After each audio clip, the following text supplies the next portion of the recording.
Вследствие на Берлинския конгрес 1878 година, току-що усетила вкуса на свободата, България вече е разкъсана на 5 части. Великите сили Франция, Великобритания, Германия и Австро-Унгария повеляват половината български народ отново да се върне по турски ярем. А откъснатата от родината ни Южна България те кръщават източна Румелия и отново я предоставят под властта на султана. Гордия български народ естествено отказа да се съобразява с така наречените велики сили и само 7 години след това обявява присъединяване на източна Румелия към България. Това на практика е и пряко предизвикателство към великите сили и най-вече към Османската империя. Всички очакват военна инвазия от страна на империята. Цялата българска войска е съсредоточена на българо-турската граница и чака.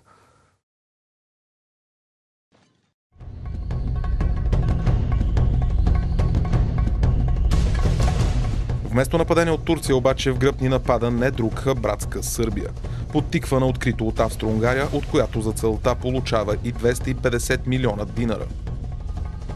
Няколко дена преди това българското правителство провежда телеграфен разговор с министър-председателя на Сърбия Милутин Гарашанин във връзка с постъпили сведения за съсредоточаване на сръбска войска на границата.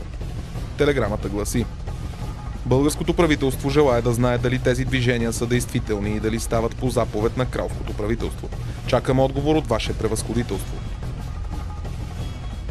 Сръбският министър-председател уверява: в пограничните откази няма в този момент войска. Сведенията за това са съвсем лъжливи, както и съобщенията. Веднага след това на 2 ноември сръбската войска нахлува вероломно в България. За подлостта на агресията говори и факта, че войната е обявена едва след като сръбската армия е преминала границата. На 2 ноември в 0 часа и 15 минути в Софийската станция на пощите и телеграфите се получава следната телеграма от сръбския министър-председател Милутин Гарашанин. Сърбия се счита във военно положение с българското княжество, почвайки от събота 2 ноември, часа 6 сутринта. 60 000 войници и 500 оръдия настъпват към София и Видин.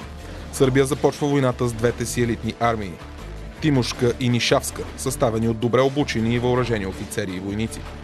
Нишавската армия, съставена от 42 000 пехотинци, 800 кавалеристи и 16 артилерийски батареи, пресича границата и застрашително настъпва към София. Тимошката армия, съставена от 22 000 пехотинци и 11 артилерийски батареи, се насочва към Видин. В следващите няколко дни сръбската армия достига 120 000 човека. Планът на крал Милан е ясен – за няколко дни да превземе София, където да диктува условията си. А те са: разкъсване на България като територията на запад от река Искър да премине в Сърбия, сръбска окупация над останалата част от княжеството, преместване на българската столица от София в Търново, военен парад на сръбската армия в столицата на България, оглавяван от самия Милан, огромна парична компенсация. Но главната цел на Сърбия е да постави под свой контрол столицата София, като по този начин отреже окончателно връзката на България с македонските земи. Войната изглежда предрешена. Сръбската армия е добре обучена и въоръжена, войска с самочувствие и боен опит. България е свободна държава едва от 7 години. Само 86 000 човека са минали изобщо през казарма, не достигат офицери и сержанти. Недостигът на команден състав е с почти 50%, няма нито един генерал. Пушките в пехотата са стари, не достигат боеприпаси. Сърбия има зад гърба си подкрепата на една от великите сили. България е изолирана и сама. Родината ни изглежда обречена. Всички военни анализатори предричат категорична победа на Сърбия. Всички велики сили очакват бърз и пълен разгром на България. Но някои от западните кореспонденти, командировани в София, предават необичайни съобщения, в които описват преминаващите към фронтовата линия български войскови части. Те споменават, че независимо от умората от денонощния марш към фронта, лицата на войниците показват някаква мрачна решителност. Решителност, която едва по-късно целият свят ще разбере. Все още никой не отчита съществения факт, че българската армия ще се бие в защита на своята свещена кауза – защитата на Отечеството. Както пише немският кореспондент Артур фон Хун, не подлежи на съмнение фактът, че голямо въздействие върху психическата нагласа на войниците, както разбира се и на офицерите, оказваше чувството да се биеш за националната кауза, да защитиш дом и имот от неоправдано нападение. Руските офицери, които съвсем скоро са служили в българската армия и я познават отблизо, предупреждават: българите ще избият до крак сърбите. Българският княз Александър Батенберг се обръща с манифест към българската войска. Офицери, унтер-офицери и войници, Сръбският крал ни обяви война. Той заповяда на сръбската войска да нахълта в нашите земи. Войници, покажете вашата храброст, защитавайки вашите майки и огнища. Смажете врага, който подло и дебнешком напада върху ни, и не оставяйте докато не го унищожите. Българският княз прави нещо необичайно. Нещо, което европейските владетели не са правили от стотици години. Князът лично предвожда войските си на бойното поле. Сръбската войска, уверена в успеха си, напредва по две направления. Към София с цел максимално бързо да превземе столицата, с което да реши изхода на войната, и към Видин с цел да овладее града и след това пространството до река Искър, която според сръбския крал трябва да е граница между двете държави. Задачата им изглежда лесна, защото основните сили на българската армия са концентрирани на турската граница. Съотношението на силите е 7:1 в полза на сърбите. След тежки боеве те успяват една при вечер да превземат град Цариброд. Българското командване взема стратегическо решение да изостави западните покрайнини и да създаде отбранителна позиция при хълмовете до Сливница. От изключителна важност е малобройните български гранични отряди да задържат сръбската армия достатъчно време. Рачо Петров, началник щаб на войската, се обръща към княз Александър Батенберг. Ваше височество, ние трябва да мобилизираме населението от пограничните селища. Това население трябва да направи прикриващи отряди, тъй като най-добре то познава местността и може в удобни места да накара сръбските дивизии да се забавят, като се развърнат в боен ред. И те наистина се бият до край. Една сръбска дивизия е спряна от 60 опълченци.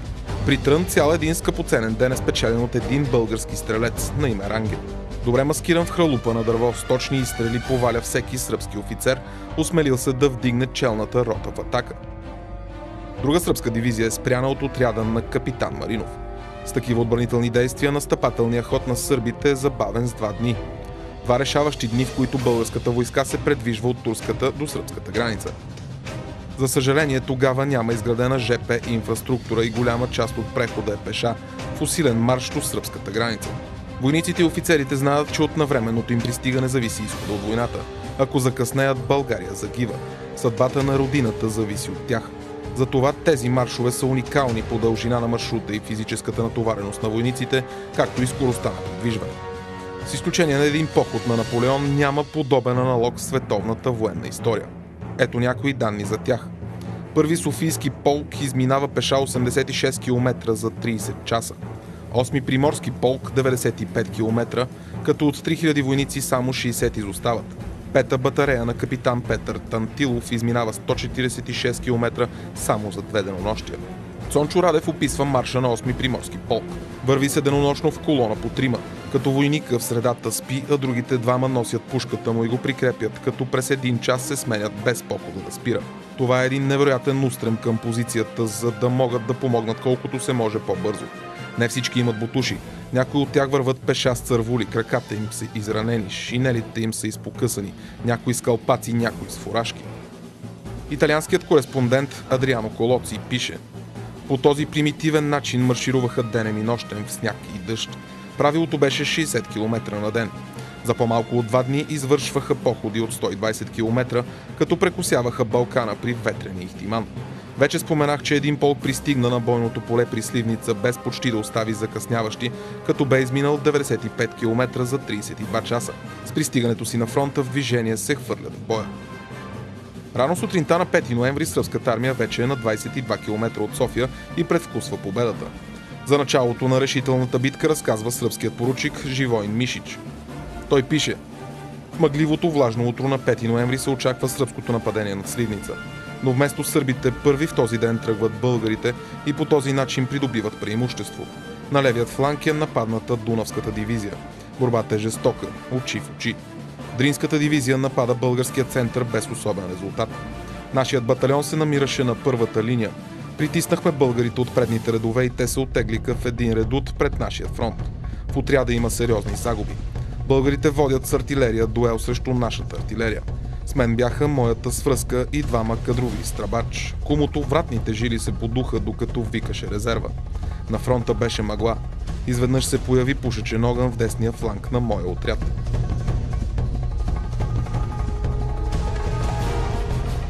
Докато битката при Сливница е в разгара си, сръбската Моравска дивизия превзема Брезник и се насочва към Сливница. Другите сръбски дивизии Шумадийска, Дунавска и Дринска се съединяват при сливничките позиции. Сърбите вече са готови за съкрушителна атака.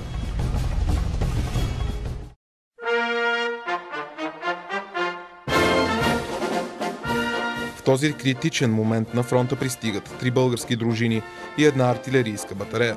Симеон Радев пише: подкрепленията почнаха да пристигат, най-напред една полубатарея, която откри огън срещу конната бригада.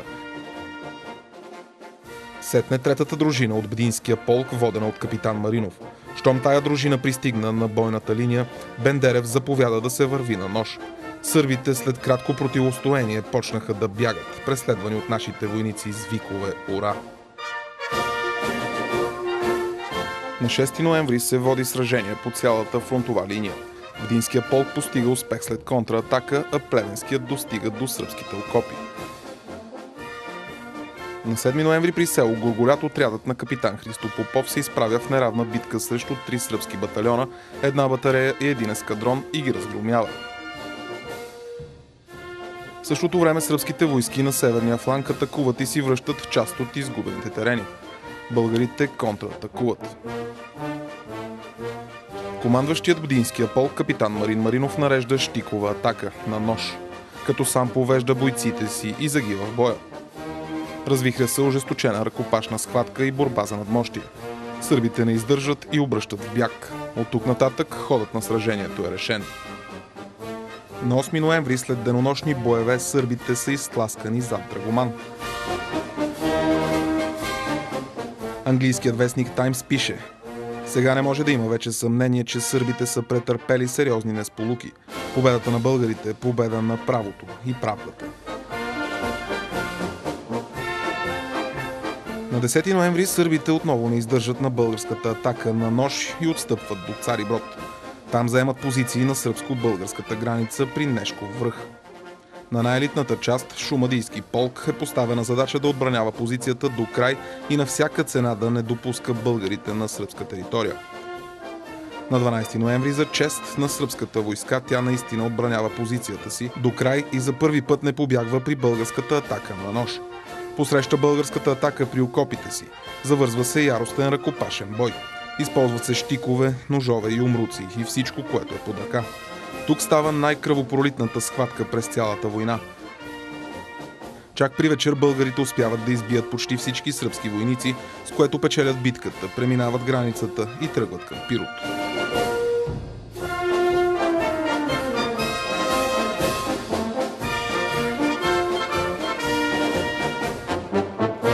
При Пирот след няколко дневни боеве на 15 ноември българите тръгват в атака на нож.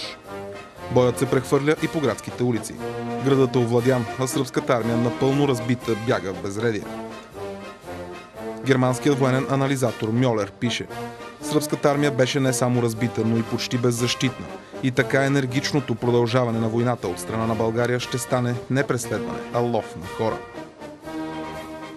В същото време на Северния фронт срещу Видин е изпратена елитната Тимошка 22 000 сръбска армия. Срещу тях капитанът Атанас Узунов няма редови войници и противопоставя опълченци, запасняци, доброволци и ученици, желаещи да се бият. Българите водят ожесточени боеве, но поради огромното числено превъзходство на противника започват да отстъпват към Видинската крепост. Обръчът около Видин се затяга. Сръбските войски са на 2,5 км от външната крепостна стена. Започва атака срещу крепостта. 4 обсадни батареи обстрелват бастионите. Десетки хиляди пушки заедно с оръдията стрелят срещу защитниците. Противникът настъпва с 2 пъти по-голяма жива сила и успява да затегне обръча около крепостта. Видин е пред страшно изпитание.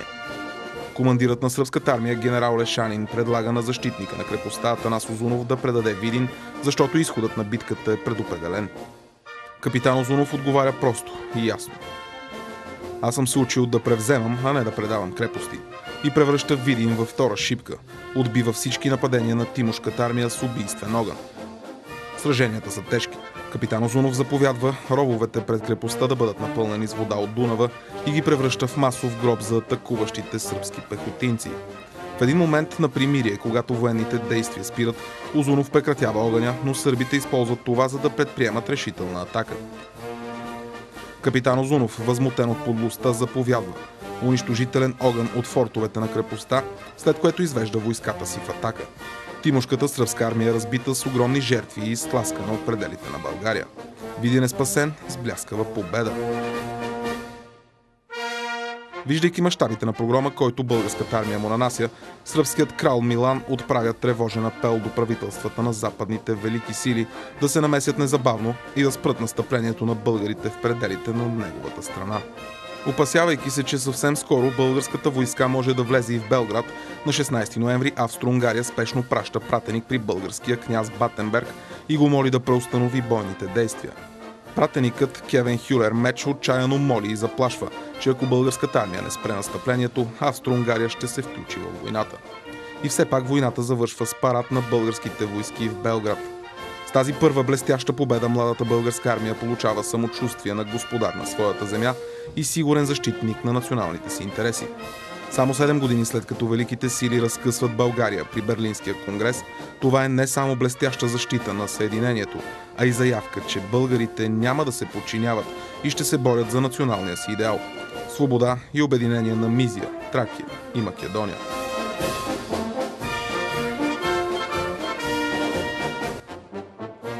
Убиецо, окайне, славянски вероломни, по черно злодеяние вселената не помни. Защо запали огъня на таз борба проклета, та с кръв обагри нашите Балкани полета. И брат въз брата дигна ти, опълчи два народа, с един завет и бъдеще, родени за свобода. Но де са твоите пълчища, къде си ти, Милане? Бегахте ви и твоето безчестното послание. О, български солдатино, ела да те прегърна, пред твоя щик геройски съдбата гръб обърна. На твоята вяра българска, на твоята мишца здрава, на твоя дух юнашкия дължи се тая слава. Вселената покъртена поклона си ти прати, днес друга шипка кървава, по-страшна издържати.